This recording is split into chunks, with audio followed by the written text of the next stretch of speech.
जिन्हें हमें सुनना है, उनसे सीखना है। कुछ बातें मैं आपके सामने कहना चाहता हूं,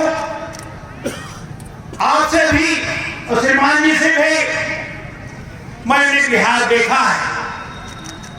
बिहार में गरीबों का, अति पिछड़ों का, दलितों का, अल्पसंख्यकों का जो सम्मान है, वैसा उत्तर प्रदेश में कहीं दिखाई नहीं पड़ता है।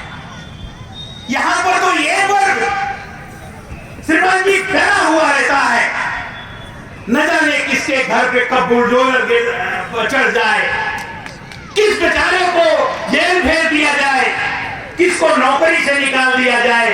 ये हालात है उत्तर प्रदेश के। मैं मानता हूं यहां पर न तो लोकतंत्र है, न ही कानून का राज्य है। अगर हम लोकतंत्र की बात करें, अगर भारतवर्ष में कोई हजारों साल में परिवर्तन हुआ है तो 1947 में लोकतंत्र और भारत का संविधान ही सबसे बड़ा परिवर्तन है।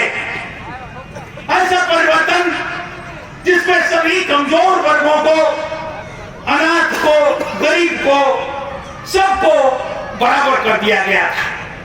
न कोई राजा था, न कोई रंग था, न कोई बड़ा था, न कोई छोटा था, न कोई बड़ी जात का था, न छोटी जात का था।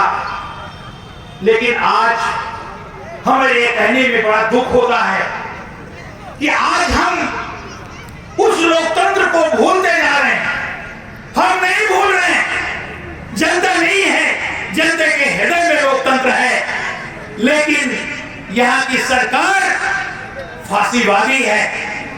उसको कुछ एक वर्गों का शासन चाहिए, जिसके लिए वो सब कुछ करना चाहती है और उसको कानून का राज्य नहीं चलाना चाहती है। दोस्तों, हमें लोकतंत्र की रक्षा करनी है। मैं आपको बहुत गंभीरता से कहना चाहता हूं, आप सभी भाई बहन जो यहां पे बैठे हुए हैं, आप ये समझिए कि अगर लोकतंत्र नहीं रहा तो आप गुलाम हो जाएंगे, और अगर ये रहे जो शासन में है तो लोकतंत्र नहीं रहेगा। तो आप समझिए कि किस अंधेरी गली में आप जा रहे हैं। तो हमारा क्या कर्तव्य है? हमारा कर्तव्य है इस लोकतंत्र की रक्षा करें और संविधान की रक्षा करें। आपने सुना होगा कि यहां संविधान जलाया गया, कोई एफआईआर नहीं हुई। यहां पर संविधान बदलने की बात होती है, कोई उसका विरोध करने वाला नहीं है। यहां आप इनकी मंशा को समझिए और इनके 5 किलो के राशन के चक्कर में बिल्कुल मत पड़िए। लोग कहते हैं अरे भाई हम मजदूर हैं, किसान हैं। आपको याद होगा इनकी सरकार के पहले भी 5 किलो राशन मिलता था। कितने में मिलता था? 10 रुपए, 15 रुपए में। माफ कितना इन्होंने किया? 10 रुपए, 15 रुपए। और आप दिन भर में कितना कमाते हैं? 300 रुपए। मतलब 1 घंटे की मजदूरी इन्होंने माफ किया। महीने भर में 1 घंटे की मजदूरी इन्होंने माफ किया 15 रुपए। और बड़ा बड़ा सा होर्डिंग लगाया, और बड़ा बड़ा सा 40-40 फीट का मुफ्त में राशन जय हो कराने की। अरे भाई किसके, कहां से मुफ्त देते हो? ये कहां से आया? ये सब तो आपके श्रम से पैदा हुआ ना, तो कैसा मुफ्त? इन्होंने एक और मुफ्त में बांटा एक चीज, आप यहां पर देखे होंगे, बच्चे आपके जब से पैदा होता है बीसीजी से लेकर 7-6 टीके मुफ्त में आपको जब से देश स्वतंत्र हुआ तब से लगा। और कभी किसी सरकार ने, इनकी भी पहले की सरकारों ने कभी नहीं कहा हम मुफ्त में टीका लगाते हैं। सुप्रीम कोर्ट ने कोविड का टीका लगाने के लिए आदेश किया।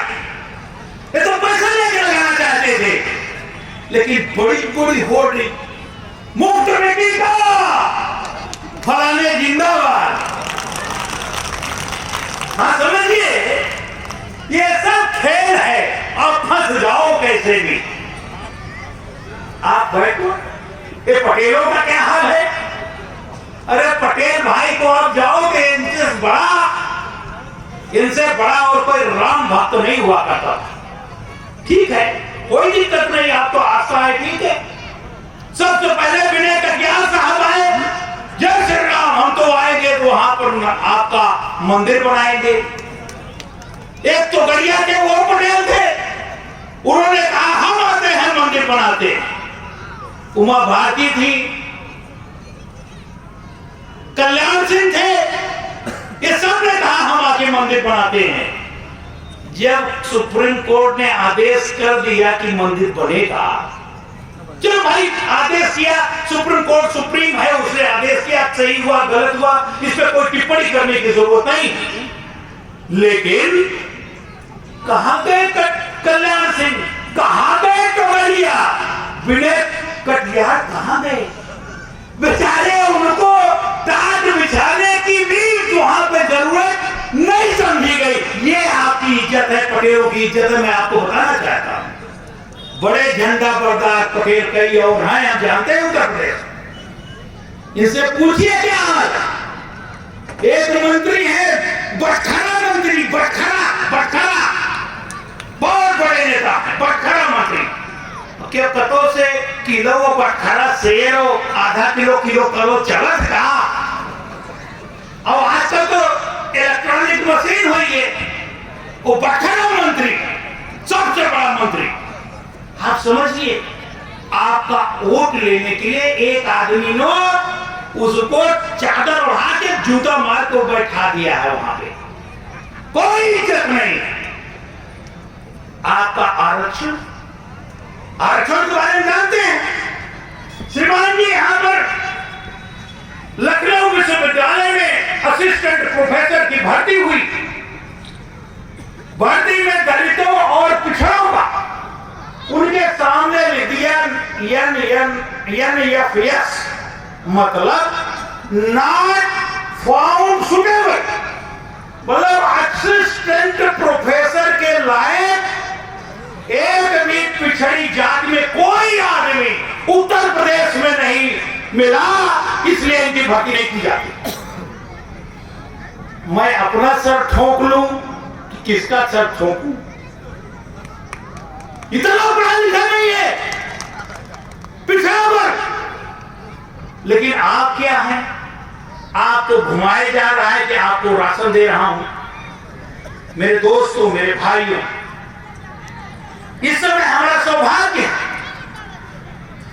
नीतीश कुमार जी और उनके दोस्त माननीय मंत्री जी श्री श्रवण कुमार जी आपके सामने तशरीफ रखे हुए हैं। डॉक्टर यूं साहब हैं, हम हैं, और बहुत सारे लोग इस विचारधारा के कायल हैं। एक विचारधारा का नया प्लेटफॉर्म उत्तर प्रदेश में बन रहा है। आपकी इच्छाओं के अनुसार काम करेगा, आपके लिए काम करेगा, आपको शासन प्रशासन में भागीदारी दिलाएगा। शिक्षा का क्या हाल है, मुझे बहुत समय लग जाएगा, नहीं बोलूं। आप जानते हैं आपके बच्चों को शिक्षा नहीं मिल रही है, बैकवर्ड कास्ट को छात्रवृत्ति नहीं मिल रही है। ये क्या हो रहा है? ये जो हो रहा है इससे निपटना है। कोई रास्ता आपके पास नहीं है, मैं बहुत गंभीरता से कह रहा हूं। आपके पास आइए, मिलजुल करके एक जन हिस्सेदारी वाला प्लेटफॉर्म तैयार करें। उत्तर प्रदेश को जहां पे गरीबों की सुनी जाए, कमजोर वर्गों की सुनी जाए, अल्पसंख्यकों की सुनी जाए, किसी को ये डर न रहे कि बुलडोजर से उनका घर गिरा दिया जाए, ऐसी सरकार बनाई जाए।